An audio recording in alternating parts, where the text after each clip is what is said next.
Hello friends, मैं आरती यादव आपके अपने YouTube channel biology with Aarti Yadav में आप सभी लोगों का हार्दिक अभिनंदन करती हूँ और इसी के साथ साथ आप सभी को हमारा नमस्कार। तो आज तो आप सभी ने हमारा दिल खुश कर दिया। आज हम बहुत ही खुश हूँ कि आपके सपोर्ट और प्यार से अपने चैनल पर 1000 सब्सक्राइब कंप्लीट हो चुके। 1000 सब्सक्राइब कंप्लीट हो चुके। आपका इतना सपोर्ट, इतना प्यार मिला इस चैनल को, इतना वीडियो को आपने शेयर किया कि 1000 सब्सक्राइब बहुत ही जल्द कंप्लीट हो गए। तो जितने भी स्टूडेंट्स इस चैनल से जुड़े हुए हैं उन सभी को एक बार फिर से तहे दिल से धन्यवाद कहना चाहती हूँ। इसी प्रकार का अपना सपोर्ट और प्यार आगे भी दिखाते रहना, क्योंकि अपने चैनल को अभी तो बहुत आगे तक जाना है। अभी तक आप बहुत ही आगे तक इस चैनल को जाना है, तो इसी प्रकार का सपोर्ट और प्यार आगे भी आप लोग दिखाते रहना। तो चलिए, आज हम बहुत खुश हूँ कि आपका इतना सपोर्ट और प्यार मिला कि इतनी जल्दी 1000 सब्सक्राइब कंप्लीट। हमने सोचा भी नहीं था कि इतनी जल्दी हमारे 1000 सब्सक्राइब कंप्लीट हो जाएंगे। तो चलिए, आज बहुत खुश हूँ और इसी के चलते 1000 सब्सक्राइब हमारे कंप्लीट हुए। तो अब आपको इस चैनल पर बहुत कुछ नया देखने को भी मिलेगा। इस चैनल पर आपको बहुत कुछ नया देखने को मिलेगा। तो लगातार हमारे साथ इस चैनल पर जुड़े रहना और आपका सिलेक्शन 2021 में जरूर होगा। 2021 में आपका सिलेक्शन जरूर होगा यदि आप लोग हमारे साथ लगातार जुड़े रहे तो। ठीक है, तो चलिए बात करते हैं आज के क्वेश्चंस पर। आज हम आपके लिए जो टॉप 1000 क्वेश्चंस की हमारी सीरीज चल रही है सुबह के टाइम नाश्ते के रूम में, उसकी क्लास नंबर 41 आपके लिए लेकर आई। आज की जो क्लास नंबर है वो 41 है। बहुत ही इंपोर्टेंट क्लास है आज आपकी। तो आज की क्लास को आप लोग कंप्लीट जरूर देखिएगा। साथ ही साथ इस क्लास को एक बार लाइक, शेयर और दोस्तों के साथ जरूर करें। ठीक है, तो चलिए क्वेश्चन को स्टार्ट करते हैं। सबसे पहले बात करते हैं क्वेश्चन नंबर 703। इस क्वेश्चन का आंसर जिन स्टूडेंट ने राइट किया उनके नाम आपको स्क्रीन पर दिख जाए, क्योंकि ये क्वेश्चन हमने आपको होमवर्क में दिया था। ये क्वेश्चन आपको हमने होमवर्क में दिया था और जिन स्टूडेंट ने इसका राइट आंसर दिया है उन सभी प्यारे स्टूडेंट के जो नाम है वो आपको स्क्रीन पर दिख जाएंगे सभी के। ठीक है, तो बात करते हैं क्वेश्चन पर। निम्नलिखित में से एक कोशिकीय एसिटाबुलेरिया है। एक कोशिकीय एसिटाबुलेरिया एक है। एक कोशिकीय लाल शैवाल, बहुकोशिकीय हरी शैवाल, एक कोशिकीय हरी शैवाल या बहुकोशिकीय लाल शैवाल। तो बहुत ही अच्छा आप लोगों ने आंसर दिया और बहुत सारे स्टूडेंट ने इसका राइट आंसर दिया। सभी को बहुत बहुत धन्यवाद। इसी प्रकार से आंसर देते रहा करो। बहुत ही अच्छा लगता है जब आप सभी लोग आंसर देते हो कमेंट बॉक्स में कमेंट करके, जिससे हमें भी पता चलता है कि हाँ आप लोग तैयारी कर रहे हो, मन से तैयारी आपकी चल रही है, लगातार चल रही है। तो इसी प्रकार से जो भी क्वेश्चन हम पूछा करें उनका आंसर एक बार जरूर दे दिया करो। हम नहीं कहते आप बहुत सारा ज्यादा कमेंट करो, टाइम बर्बाद करो अपना। एक कमेंट कर दिया करो, इसका आंसर सिर्फ बता दिया करो कि ए है कि बी है या सी है, बस इतना किया करो ओनली। ठीक है, तो चलिए अब बात करते हैं कि इसका राइट आंसर क्या हुआ। तो निम्नलिखित में से एक कोशिकीय जो एसिटाबुलेरिया है वो क्या है, तो वो आपका एक कोशिकीय हरी शैवाल है। क्या है, यानी क्वेश्चन ऐसे होता है कि निम्नलिखित में से एसिटाबुलेरिया एक है। यहाँ पर एक कोशिकीय आपको नहीं मिलेगा, शायद है, हो सकता है नहीं हो सकता है। तो निम्नलिखित में से एसिटाबुलेरिया एक क्या है, तो एसिटाबुलेरिया एक कोशिकीय हरी शैवाल है। कैसी हरी शैवाल, यानी क्लोरोफाइसी के अंतर्गत आती है। आपको पता है शैवाल को 3 वर्गों में बांटा गया था, प्रोडोफाइसी, क्लोरोफाइसी और फियोफाइसी।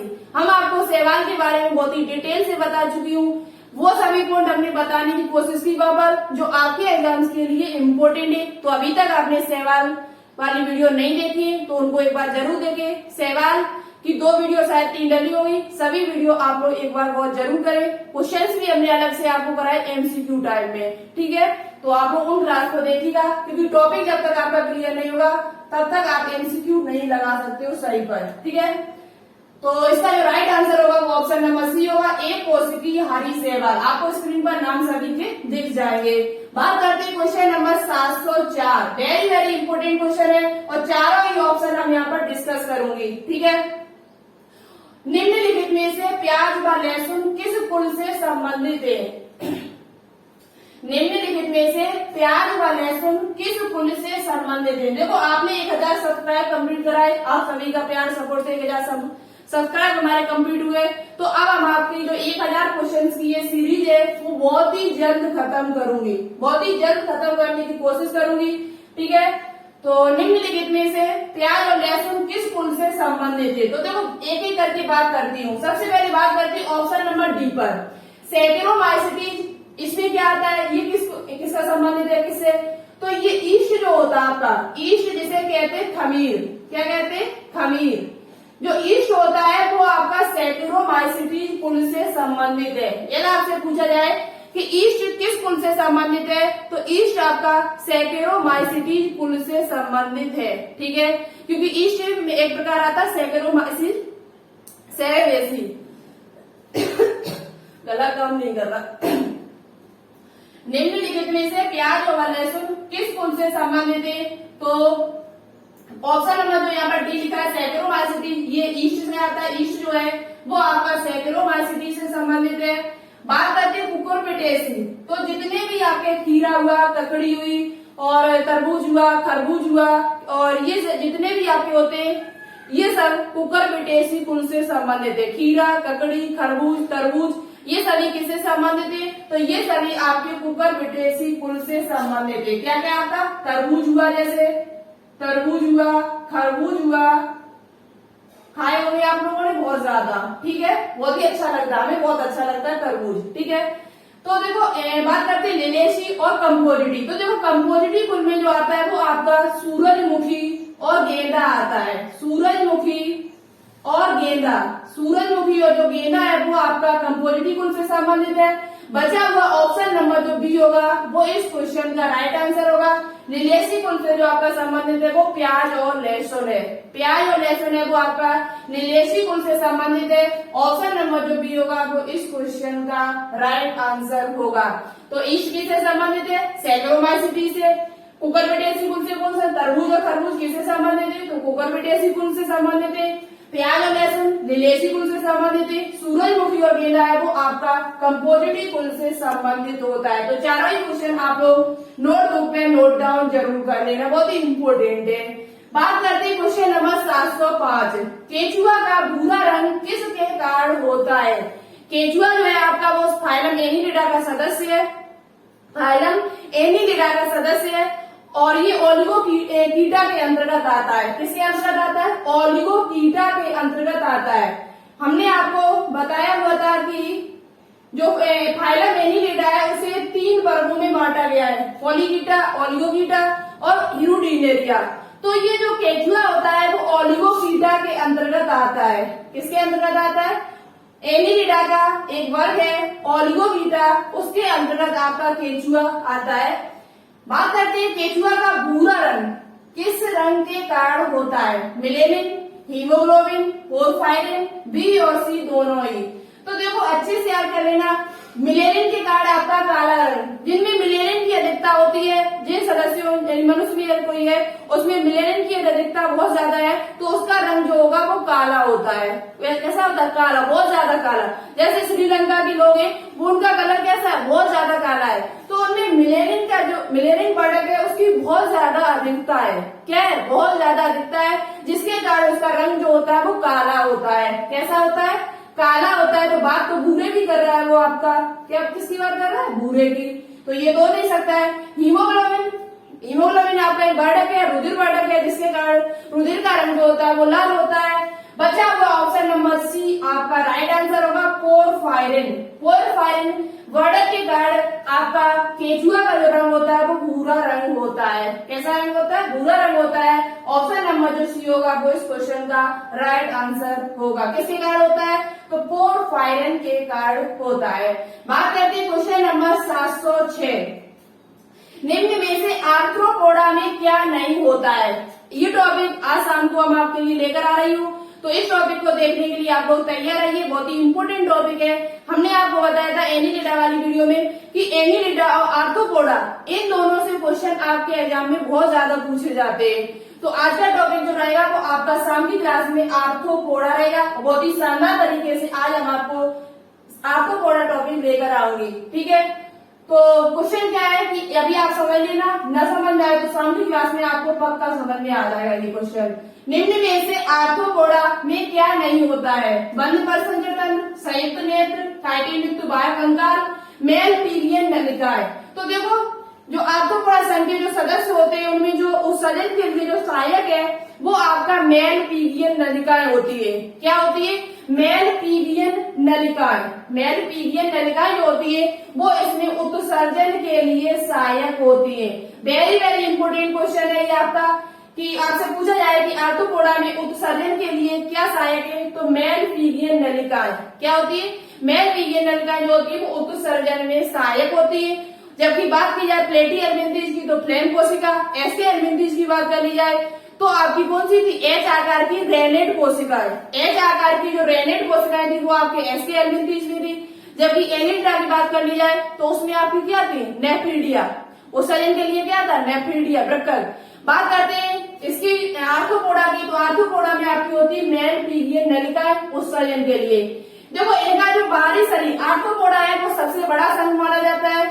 जंतु जगत का सबसे बड़ा संघ यदि आपसे पूछा जाए तो वो आपका आर्थ्रोपोडा होता है, जिसमें 2/3 सदस्य आते हैं। जंतु जगत के 2/3 जो सदस्य वो आपके आर्थ्रोपोडा के अंतर्गत आते हैं। और ये क्वेश्चन आपसे पूछा भी जाता है, शाम की क्लास में बहुत ही डिटेल से हम चर्चा करूंगी आगे। तो देखो आर्थ्रोपोडा में जो बाहरी कंकाल होता है वो काइटिन युक्त होता है। कैसा होता है? काइटिन युक्त वहां कंकाल इनमें पाया जाता है। संयुक्त नेत्र पाए जाते हैं, लेकिन इनमें बंद परिसंचरण तंत्र नहीं होता है। बंद ना होकर इनमें कैसा परिसंचरण होता है? तो खुला परिसंचरण होता है। कैसा होता है? खुले प्रकार का होता है। खुले प्रकार का परिसंचरण तंत्र पाया जाता है। इस बात को आप लोग अच्छे से याद कर लेना, बहुत ही इंपोर्टेंट क्वेश्चन है। आपसे पूछा जा सकता है कि आर्थ्रोपोडा में किस प्रकार का परिसंचरण तंत्र पाया जाता है। तो आर्थ्रोपोडा में जो परिसंचरण तंत्र पाया जाता है वो खुले प्रकार का परिसंचरण तंत्र पाया जाता है। बात करते हैं क्वेश्चन नंबर 707। क्वेश्चन नंबर 707 है, चेतना ऊतक किस प्रकार के ऊतक को कहते हैं? चेतना ऊतक किस प्रकार के ऊतक को कहा जाता है? उपकला ऊतक, पेशी ऊतक, तंत्रिका ऊतक, संयोजी ऊतक। तो देखो चेतना ऊतक मतलब एक प्रकार का संवेदी ऊतक। संवेदना जैसे आपके किसी ने सुई ठो दी, किसी ने सुई आप पे लगा दी या किसी प्रकार से आपका अचानक कांटा लग गया, आपको कैसे पता चलता है कि हमारे कांटा लग गया? तो ये सब जो पता लगता है वो आपका तंत्रिका कोशिकाओं के कारण। किसके कारण? तंत्रिका कोशिकाएं जो हमारे शरीर में पाई जाती है उन्हीं के कारण मुझे पता चलता है कि हमारे शरीर में क्या हो रहा है। किसी जैसे चींटी ने आपको काट दिया तो कैसे पता चला कि चींटी ने काट दिया? ये सूचना कौन हमको देता है? मस्तिष्क। तो ये तंत्रिका कोशिकाओं के द्वारा सूचना मस्तिष्क तक जाती है। पता जाती है मस्तिष्क तक, माइंड तक जाती है, तब मुझे पता चलता है कि मुझे किसी ने टच किया है या किसी ने खाया है। तो ये किसके कारण पता चलता है? तो ये तंत्रिका कोशिका के कारण पता चलता है। तो तंत्रिका कोशिका को, तंत्रिका ऊतक को चेतना ऊतक के नाम से भी जाना जाता है। संवेदी ऊतक कह सकते हो जिसे हम। तो चेतना ऊतक के नाम से किस प्रकार के ऊतक को कहते हैं? तो तंत्रिका ऊतक। जो नर्वस टिश्यू होते हैं उनको चेतना ऊतक के नाम से जाना जाता है। बहुत ही इंपोर्टेंट क्वेश्चन है, नया क्वेश्चन है आपके लिए और एग्जाम में जनरली पूछा जाता है ये। तो ऑप्शन नंबर जो सी होगा वो इस क्वेश्चन का राइट आंसर होगा। ऑप्शन नंबर जो सी होगा वो इस क्वेश्चन का राइट आंसर होगा। चेतना ऊतक को तंत्रिका ऊतक कहा जाता है। तंत्रिका ऊतक का जो दूसरा नाम है वो चेतना ऊतक है। ठीक है, तो चलिए अब बात करते हैं क्वेश्चन नंबर 708।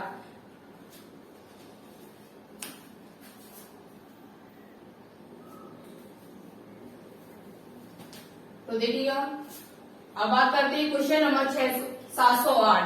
708 क्वेश्चन हमारा है, निम्न में से एनिलिडा में गमन अंग मतलब गमन के लिए कौन सा अंग है? गमन यानी चलने के लिए, मूव करने के लिए कौन सा अंग पाया जाता है? निम्नलिखित में से एनिलिडा में गमनांग है? चूसक, वृक्क, सीटा या इनमें से कोई नहीं? तो देखो हमने आपको बहुत ही अच्छी तरीके से बताया हुआ और इस प्रकार के क्वेश्चन एग्जाम में पूछे जाते हैं। तो एनिलिडा के जो सदस्य, एनिलिडा में जो गमन के लिए जो अंग होते हैं वो आपका क्या होता है? सीटा होता है। क्या होता है? जिसे सीटी कहते हैं या सीटा कह सकते हो आप। तो एनिलिडा के सदस्यों में गमन के लिए सीटा पाए जाते हैं। किस किस में पाए जाते हैं और किस में नहीं पाए जाते हैं ये आपको तभी पता चलेगा जब आप उस वीडियो को देखोगे। जो केंचुआ में पाया जाता है, नहीं पाया जाता है, नहरीस में पाया जाता है, सबसे अधिक किसमें पाया जाता है। इस प्रकार के क्वेश्चन घुमा के पूछे जाते हैं। ये क्वेश्चन पूछा जाएगा कि सबसे अधिक किसमें पाए जाते हैं। तो हमने आपको कल वाली वीडियो में शायद बताया था और एनिमेटेड टॉपिक में भी बताया हुआ था। तो सबसे अधिक जो आपके होते हैं वो नहरीस में पाए जाते हैं। बाकी की शेष आप लोग एक बार उस वीडियो को जरूर देखिएगा, बहुत ही इंपोर्टेंट वीडियो है। निम्न में से एनिलिडा में गमनांग है सीटा। सीटा जो होते हैं वो गमन करने के लिए सहायक होते हैं। सीटा का काम क्या होता है, गमन करने में सहायक, मूव करने में सहायक होते हैं, चलने में सहायक होते हैं, मूव करने में सहायक होते हैं। तो ऑप्शन नंबर जो सी होगा वो राइट आंसर होगा। बात करते हैं क्वेश्चन नंबर 709। निम्न में से किस प्रकार के ऊतक को संकुचनशील ऊतक कहते हैं। किस प्रकार के ऊतक को संकुचनशील ऊतक कहते हैं। संकुचन की वजह से पेशियां जब हमारे शरीर में ना होती तो संकुचन होना मुश्किल। पेशियों के कारण हमारा शरीर संकुचन होता है, यानी कि फैला सकते, मोड़ सकते। तो ये किसके कारण है, पेशियों के कारण है। ठीक है, तो ऑप्शन नंबर जो बी होगा वो इस क्वेश्चन का राइट आंसर होगा। पेशीय ऊतक को, जो मांसपेशियां होती है, जो पेशीय ऊतक होते हैं उसे संकुचनशील ऊतक भी कहा जाता है। हमारे शरीर में कितनी में मांसपेशियां होती है, ये क्वेश्चन आपसे पूछा जा सकता है जनरली। तो 639 से लेकर 654 तक होती है। 639 से लेकर 654 तक हमारे शरीर में मांसपेशियां पाई जाती है। और मांसपेशी यानी पेशीय ऊतक को संकुचनशील ऊतक के नाम से भी जाना जाता है। तो ऑप्शन नंबर जो बी होगा वो इस क्वेश्चन का राइट आंसर होगा। बात करते हैं question number 710। Very very important question है ये आपके लिए। मुख गुहा में होने वाले पाचन के संबंध में सत्य समीकरण दीजिए। मुख गुहा में होने वाले पाचन के संबंध में सत्य समीकरण कौन सा है। मंड, ट्रिप्सिन, माल्टोज प्लस आइसोमाल्टोज में बदलता है। मंड जब टाइलिन एंजाइम की उपस्थिति में हो तो माल्टोज प्लस आइसोमाल्टोज प्लस डेक्स्ट्रीन बदलता है। स्टार्च जब लाइसोजाइम की एंजाइम की उपस्थिति तो माल्टोज प्लस गैलेक्टोज में बदलता है क्या। मंड जब एमाइलेज एंजाइम की उपस्थिति हो तो माल्टोज प्लस ग्लूकोज में क्या बदलता है।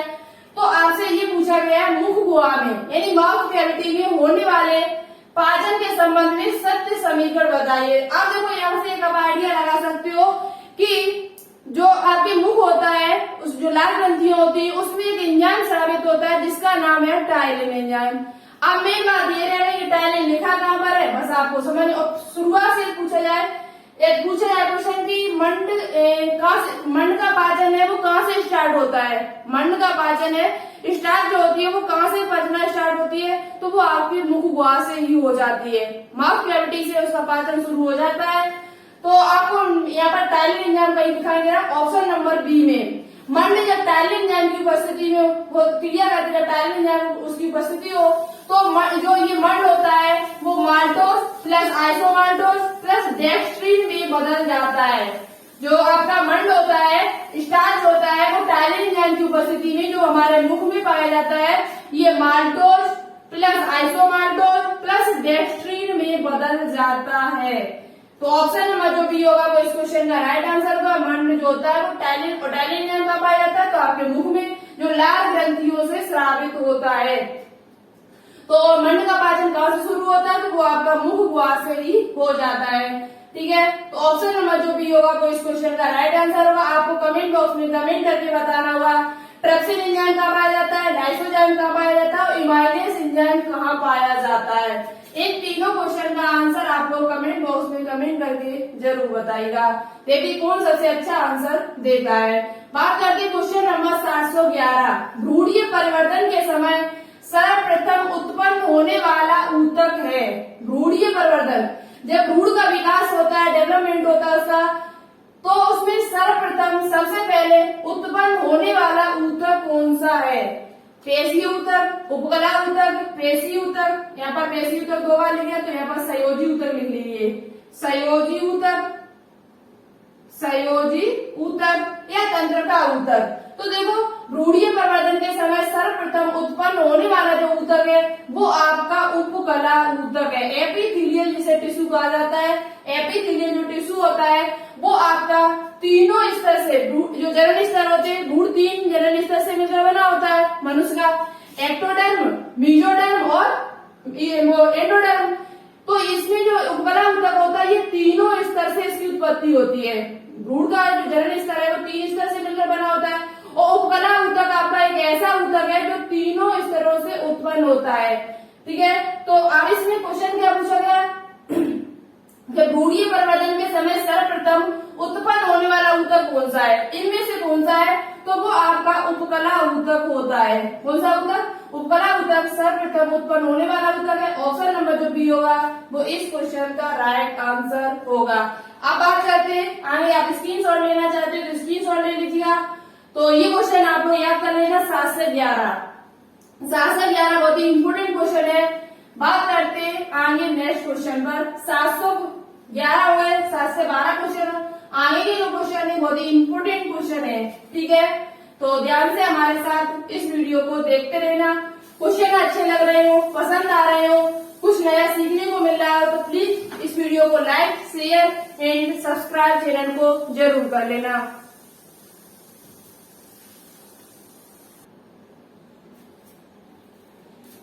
तो देखिएगा क्वेश्चन नंबर 712 बहुत ही इंपोर्टेंट क्वेश्चन है, very very important, very very important question है। इस क्वेश्चन को अच्छे से समझ लेना और चारों ऑप्शन हम आपसे डिस्कस करूंगी। निम्न में से किस पौधे की जड़ें भोजन संचय के कारण शंकु रूप हो जाती हैं? निम्न में से किस पौधे की जड़ें भोजन संचय के कारण, भोजन कलेक्ट संग्रह होने के कारण शंकु रूप हो जाती है? गाजर, मूली, चुकंदर या सलजम? तो देखो आपको चारों बताते हैं, ये सभी संग्राहित जड़ें होती है। अभी हम आपको बताते हैं कि जो आपका सलजम होता है, इसकी बात कर लेते हैं पहले। तो सलजम जो आपकी होती है ये कैसे रूप की होती है? तो सलजम जो होती है वो आपकी कुंभ रूप होती है। इसका जो आकार, जब इसमें भोजन संचय होता है तो ये कुंभ आकार धारण कर लेती है। आपने देखा होगा सलजम कैसी होती है? कुंभ रूप होती है इसका, कुंभ जड़ें इसमें पाई जाती है। यानी कि इसका आकार जो होता है भोजन संचय होने के कारण कैसा हो जाता है? कुंभ रूप हो जाता है। साथ साथ देखा जाए चुकंदर का देखा जाए तो इसमें कैसा होता है? तो चुकंदर और सलजम, चुकंदर और सलजम ये दोनों इस कुंभ रूप के होते हैं। कैसे होते हैं? कुंभ रूप। कैसे होते हैं? कुंभ रूप होते हैं। बात करते हैं संघ रूप की, यहाँ पूछा गया आपसे, क्या पूछा गया? संघ रूप। मूली की बात कर लेते हैं तो मूली जो आपकी हो जाती है वो आपकी तुर्क रूप की होती है। कैसे रूप की होती है? तुर्क। कैसे रूप की होती है? तुर्क रूप की होती है। जबकि आपसे पूछा गया कोनिकल रूप पूछा गया है, तो बचा हुआ ऑप्शन होगा गाजर। गाजर जो होती है उसमें शंख रूप होती है। कैसा रूप होता है उसका? गाजर का जो होता है वो शंख रूप होता है। शंख रूप का मतलब क्या होता है? तो ये जड़ें ऊपर मोटी होती है, ऊपर जो होती है वो मोटी होती है और नीचे क्या होता है? पतली होती जाती है। ऊपर जो होता है वो कैसे होती है? नीचे से ऊपर है, इस प्रकार से आपने देखा होगा। गाजर जो होती है वो इस प्रकार से नीचे की ओर पतली होती है, ऊपर की ओर कैसी होती है? मोटी होती है। कैसी होती है? मोटी। सॉरी बना नहीं पा रहे, सॉरी नहीं बन रहा, छोड़ो। देखो मेन बात है कि नीचे की ओर ये पतली होती है और ऊपर की ओर कैसी होती है? मोटी होती है। ऊपर की ओर ये कैसी होती है? मोटी होती है। तो इनका शंख रूप होता है। कैसा रूप होता है? शंख रूप। तो गाजर से आपसे पूछा जाए कि भोजन संग्रह होने के कारण इनका रूप कैसा हो जाता है? तो गाजर का जो रूप होता है वो शंख रूप होता है। मूली का तुर्क रूप होता है। कैसा रूप होता है? तुर्क रूप। तुर्क रूप का मतलब होता है बीच में मोटी तथा दोनों किनारों पर पतली पतली। बीच में ये मोटी होगी, बीच में कैसी होगी? मोटी होगी, और दोनों रूप में कैसी होगी? पतली होगी। यानी नीचे ऊपर पतली होगी और बीच में कैसी होती है? मोटी होती है। आपने क्या देखी होगी? मूली आपने देखी होगी। ठीक है, तो ये तुर्क रूप होता है। जबकि चुकंदर और सलजम जो होता है उसका जो रूप होता है वो कुंभ रूप होता है। कैसा रूप होता है? कुंभ रूप होता है। लेकिन ऑप्शन नंबर जो ए होगा वो राइट आंसर होगा गाजर। गाजर का जो होता है वो शंख रूप होता है। और ये सभी आपकी संग्राहक जड़ें होती है। कैसे जड़ें? भोजन को संचय करने वाली जड़ें होती है। गाजर, मूली, चुकंदर और सलजम। बात करते क्वेश्चन नंबर 713। मूंगफली किस कुल का पौधा है? मूंगफली किस कुल का पौधा है? इस क्वेश्चन का आंसर आपको कमेंट बॉक्स में कमेंट करके बताना होगा, और जो भी स्टूडेंट इसका राइट आंसर देंगे उनका नाम हम नेक्स्ट वीडियो में लेकर आऊंगी। सभी के बारे में बताना होगा। फेबेसी कुल से कौन संबंधित? क्रूसीफेरी से, मालवेसी से, और ग्रैमिनी कुल में कौन आता है? सभी के बारे में आपको बताया। पहले तो आंसर ये देना होगा कि मूंगफली किस कुल का पौधा है। ठीक है, इसका आंसर आप कमेंट बॉक्स में कमेंट करके बताइएगा। बात करते हैं क्वेश्चन नंबर 714। आंख में किस बात के नष्ट होने पर आंखों की रोशनी समाप्त हो जाती है? आंखों के किस भाग के नष्ट होने पर आंखों की रोशनी समाप्त हो जाती है? रेटिना, आइरस, कॉर्निया या इनमें से कोई नहीं। तो देखो आंख का एक बहुत ही स्पेशल भाग है कॉर्निया। कॉर्निया के नष्ट होने पर आंख की रोशनी जो होती है वो समाप्त हो जाती है। बहुत ही अच्छा क्वेश्चन है, इंपोर्टेंट क्वेश्चन है, आपसे एग्जाम में आगे पूछा जा सकता है।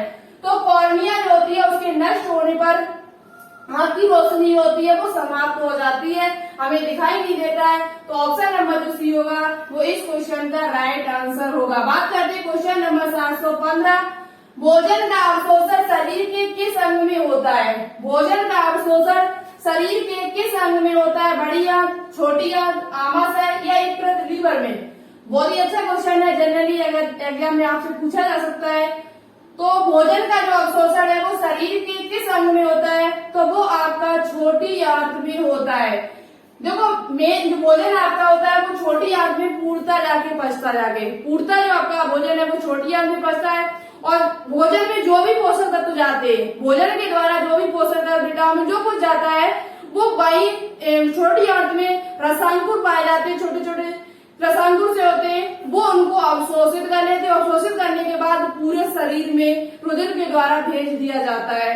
तो जो अवशोषण की क्रिया होती है वो आपकी कहां पर होती है? आपसे पूछा जाएगा क्वेश्चन एग्जाम में, तो आप बताना कि छोटी आंत में होती है। कहां पर होती है? छोटी आंत में। भोजन का जो अवशोषण है, भोजन से जो पोषक तत्व है वो आपके छोटी आंत में जाके अवशोषित होते जाके और छोटी आंत से पूरे शरीर में भेज दिए जाते हैं। तो ऑप्शन नंबर जो भी होगा वो इस क्वेश्चन का राइट आंसर होगा।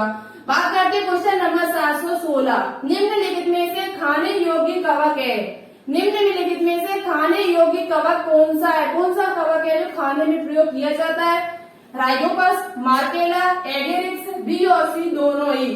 तो देखो मार्केला का प्रयोग भी खाने में किया जाता है, एगेरिक्स का प्रयोग भी खाने में किया जाता है, जबकि राइजोपस का प्रयोग नहीं किया जाता है, इसे काली फफूंदी कहा जाता है।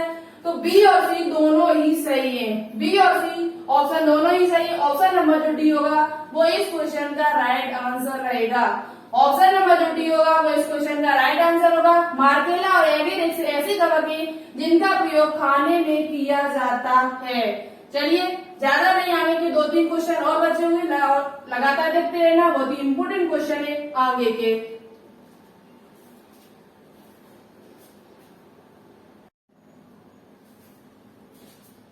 तो चलिए बात करते हैं क्वेश्चन नंबर 717। आज हमारे 720 क्वेश्चन कंप्लीट हो जाएंगे, यानी कि आज 720 क्वेश्चन हमने कंप्लीट कर लिए। 720 चोर बन गए आज तो हम।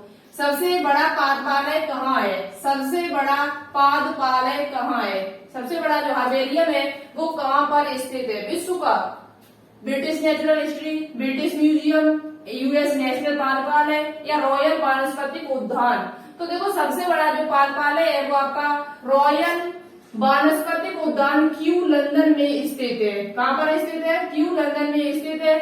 तो याद कर लेना कि सबसे बड़ा जो पादपालय है वो हर्बेरियम आपका कहाँ पर है? तो रॉयल वानस्पतिक उद्यान के नाम से क्यू लंदन में स्थित है। लंदन में कहाँ पर है? लंदन में स्थित है, इंग्लैंड में। बात करते हैं क्वेश्चन नंबर 718। खांसी के उपचार में किस लाइकेन का प्रयोग किया जाता है? खांसी के उपचार में किस लाइकेन का प्रयोग किया जाता है? एवेनिया फारफेसिया, आस्मिया बारबेटा, ए और बी दोनों या इनमें से कोई नहीं? तो देखो खांसी के उपचार में एक लाइकेन का प्रयोग किया जाता है जिसका नाम है एरवेनिया फारफेसिया। एरवेनिया फारफेसिया का जो प्रयोग है वो खांसी के उपचार के रूप में किया जाता है। वो एक प्रकार की आपकी लाइकेन है। क्या है लाइकेन? लाइकेन का मतलब क्या होता है? जो कवक और शैवाल से मिलकर बनी होती है। लाइकेन के कवक भाग को माइकोबायोन्ट और लाइकेन के शैवाल भाग को फाइकोबायोन्ट कहा जाता है। लाइकेन के कवक भाग को कवकांश कहा जाता है और लाइकेन के शैवाल भाग को सेवुलांस यानी कि फाइकोबायोन्ट कहा जाता है। बहुत ही इंपोर्टेंट क्वेश्चन है। लाइकेन को कवक और शैवाल के बीच की कड़ी कहा जाता है। बात कर ली जाए आस्मिया बारबेटा, इसका प्रयोग बाल मजबूत करने के लिए किया जाता है। इसमें किया जाता है बाल मजबूत करने के लिए। बाल मजबूत करने के लिए एक लाइकेन का प्रयोग किया जाता है जिसका नाम है असनिया बार बेटा, बार से याद कर लेना बाल, ठीक है। तो ऑप्शन नंबर जो ए होगा वो इस क्वेश्चन का राइट आंसर होगा। एरवेनिया फरफेसिया का प्रयोग खांसी के उपचार के रूप में किया जाता है। बात करते हैं क्वेश्चन नंबर 719। टेरिडोफाइट्स भी कहलाते हैं।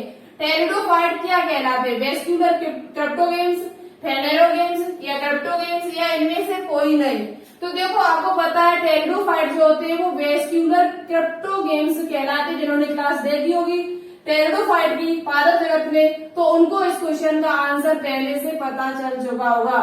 तो टेरिडोफाइट्स क्या कहलाते हैं? तो ये वेस्क्यूलर यानी कि संवहनी, और क्रिप्टोगेम्स का मतलब क्या होता है? तो ऐसे पादप जिनमें पुष्प नहीं आते, ऐसे पादप जिनमें पुष्प नहीं आते उनको क्रिप्टोगेम्स कहा जाता है। जिनमें पुष्प आते हैं उनको फेनेरोगेम्स कहा जाता है। तो इनमें पुष्प नहीं बनते हैं इसलिए इनको वेस्क्यूलर क्रिप्टोगेम्स कहा जाता है, यानी कि संवहनी पुष्पोद्भिद के नाम से जाना जाता है। तो ऑप्शन नंबर जो ए होगा वो इस क्वेश्चन का राइट आंसर होगा। बात करते हैं क्वेश्चन नंबर 720। वर्ग क्लोरोफाइसी का मुख्य संचित खाद्य पदार्थ है वसा, मंड, ग्लाइकोजन या वॉल्यूटेन। तो देखो वर्ग क्लोरोफाइसी मतलब कि हरे शैवाल का मुख्य जो संचित खाद्य पदार्थ होता है वो आपका मंड होता है। आपने देखा जितने भी हरे पादप होते हैं, जितने भी हरे पादप होते हैं आपको पहले से पता है उनका जो संचित भोज्य पदार्थ होता है वो किसके रूप में होता है? मंड यानी कि स्टार्च के रूप में होता है। तो बात तो वही है, क्लोरोफाइसी के अंदर कैसे शैवाल आते हैं? हरे शैवाल आते हैं। तो हरे जितने भी पादप होते हैं, जितने हरे शैवाल होते हैं, उन सभी में जो मुख्य संचित खाद्य पदार्थ है वो मंड या स्टार्च के रूप में होता है। मंड या स्टार्च के रूप में संचित होता है। ऑप्शन नंबर जो बी होगा वो इस क्वेश्चन का राइट आंसर होगा। ग्लाइकोजन की बात कर ली जाए तो आपका मानव जो होता है, मानव में जो भोजन होता है वो ग्लाइकोजन के रूप में संचित होता है कृत में। जबकि बात कर ली जाए कवक की तो कवकों में भी जो भोजन संचय है वो आपका किसके रूप में होता है? तो वो भी आपका ग्लाइकोजन के रूप में होता है। कवक साथ ही साथ मनुष्य और कवक जो होते हैं इन दोनों में जो संचित भोज्य पदार्थ है वो ग्लाइकोजन के रूप में होता है। तो ये क्वेश्चन आपको समझ में आ चुका है, वेरी इंपोर्टेंट है। क्लोरोफाइसी के अंतर्गत क्या क्या आता है? तो क्लोरोफाइसी के अंतर्गत वर्ग क्लोरोफाइसी के अंतर्गत आपके जो शैवाल आते हैं वो क्लोमाइडोमोनास याद कर लेना, आपसे पूछा जा सकता है कि क्लोरोफाइसी के अंदर कौन कौन से शैवाल आते हैं। तो क्लेमाइडोमोनास हम डिटेल से तो मैं बता चुकी हूँ, लेकिन एक बार रिवाइज करा देती हूँ आपका। क्लेमाइडोमोनास और यूलोथ्रिक्स ये जो दो शैवाल होते हैं ये आपके वर्ग क्लोरोफाइसी के अंतर्गत आते हैं। क्लेमाइडोमोनास और यूलोथ्रिक्स, ठीक है, ये किसके अंतर्गत आते हैं? तो ये आपका किसके अंतर्गत आता है? ये आपका क्लोरोफाइसी के अंतर्गत आता है। इस यूलोथ्रिक्स जो होता है उसमें जो हर्धलवक पाया जाता है वो मेखलाकार होता है। ये क्वेश्चन आपसे पूछा जाता है कि जो यूलोथ्रिक्स है उसमें जो हर्धलवक है उसका आकार कैसा होता है? तो यूलोथ्रिक्स का जो आकार होता है हर्धलवक का वो मेखलाकार हरितलवक होता है। क्लोरोप्लास्ट हर्धलवक जो होता है वो कैसा होता है? मेखलाकार होता है। तो इसका ऑप्शन नंबर जो बी होगा वो इस क्वेश्चन का राइट आंसर होगा। क्वेश्चन हम आपसे बीच में ही पूछ चुकी हूँ, बहुत ही इंपोर्टेंट क्वेश्चन हमने आपसे पूछा है। देखिए कौन हमारे प्यारे स्टूडेंट्स उस क्वेश्चन का राइट आंसर देते हैं, और जो भी स्टूडेंट उस क्वेश्चन का राइट आंसर देंगे उनके नाम नेक्स्ट डे हम जरूर लेकर आएंगे। तो आज हमारे 720 क्वेश्चन कंप्लीट हुए। आगे 721 क्वेश्चन पर कल हम चर्चा करूंगी। अभी शाम की क्लास आप लोग जरूर देखें। आज शाम की क्लास में हम आपका फाइलम आर्थ्रोपोडा कराऊंगी, ठीक है। तो आज के क्वेश्चन कैसे लगे कमेंट बॉक्स में कमेंट करके एक बार सभी लोग ज्यादा से ज्यादा बताया करो। कैसे क्वेश्चन लगे, कोई प्रॉब्लम हो तो उसे भी बताया करो। तो क्वेश्चन अच्छे लगे तो कमेंट बॉक्स में कमेंट करके बताएं, और वीडियो को अभी तक आपने शेयर न किया हो, लाइक न किया हो तो एक बार लाइक करना, एक बार सभी स्टूडेंट्स हमारे एक बार शेयर करना, और जो भी स्टूडेंट्स हमसे न्यू जुड़े हैं वो इस चैनल को सब्सक्राइब जरूर कर ले। आप देखो इस चैनल पर 1000 सब्सक्राइब कंप्लीट हो गए, आपका बहुत बहुत धन्यवाद। एक बार फिर से करना चाहती हूँ सभी का, और 1000 सब्सक्राइब हमारे कंप्लीट हुए तो अब आपके लिए भी हम कुछ नया करने की कोशिश भी करूंगे। कुछ नया आपको इस चैनल पर देखने को मिलेगा, तो लगातार आप हमारे साथ बने रहना।